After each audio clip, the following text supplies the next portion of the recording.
Sulala in Arabic means animals. It's the only organization in Gaza that is established for helping stray animals. So it's been founded by one man called Said Al, who has always loved animals. I speak Arabic and English. I came across his Instagram account, and I thought that the work he was doing was amazing. The dog shelter was like the size of a football field, with an area that is covered for the dogs to sleep in, and then a big open area where they can run around. He had around 400 dogs there, and then in his house he had like 40 cats, and then he had 2 other apartments used as cat shelters where there were also 40 cats each.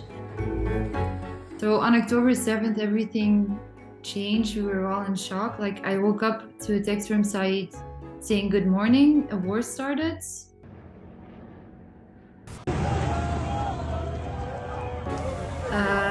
The situation is very difficult, and the next days are going to be very difficult. I'm going to make sure that I get a lot of extra food for the animals now, and then I will sleep. So yeah, it was extremely shocking. We absolutely thought it was impossible, and everybody was terrified of the response. I woke up in the morning, I saw a text from the Australian donor organization saying, like, what's going on? They're telling all of the people in north of Gaza to go south. So I texted Said, like, did you see this news? And Said was saying, like, well, yeah, we don't know, it's just rumors, we don't know if that's true. And then his internet got cut. His house, his family house, is 500 meters north of Wadi Gaza.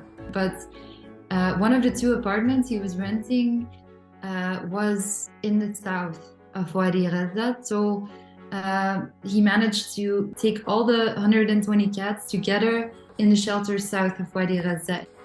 A couple of days after the evacuation order, the bombing continued and the fuel was running out. So they were scared of not being able to reach the dogs anymore. يعطيكم العافية. معكم سعيد. طبعا أنا في غزة وإحنا في ظل زي ما أنتم شايفين فيش كهرب والمية قاطعة وكهرب ما فيش وغاز ما فيش والحرب ما زالت مستمرة. بس إحنا لحد الآن يعني تقريبا في المنطقة الآمنة، بس هي مش آمنة والضرب في كل مكان. يعطيكم العافية.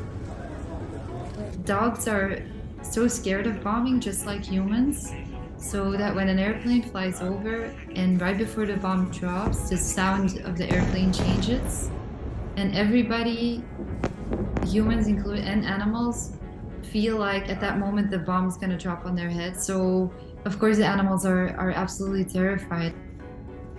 So he thought, I'm going to go back to his family home. There's a lot of schools and hospitals here with a lot of refugees, and I can take care of them and respond to their needs.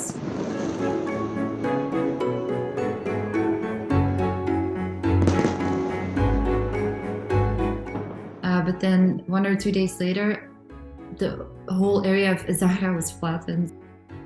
And I think this was truly a traumatic, life-changing experience to be there in the shelter with those dogs while it was being bombed. The dogs went back to the shelter on their own. They just made it back as a pack. 4 or 5 days ago, Said told me he waited in line for bread. Gaza has a desalination plant for its water, but they're not letting him fuel to run the generators for the desalination plant, so it's not working anymore. So the water is quite salty, but they're still, he's scavenging every day. But at this moment, the veterinary clinics are closed because everybody's trying to survive. We had food for the dogs for like a month at the start of the war. We're approaching a month, like maybe 1 more week, and then we'll run out. So the fact that now he's saying everybody's waiting for their turn to die is incredibly painful, very disturbing coming from him. So he keeps saying, if we survive. So first of all, I hope he survives. Second of all, I hope for a future in which I can visit him and that I would be able to go to Gaza and actually help him on the ground. I have no bigger dream than that.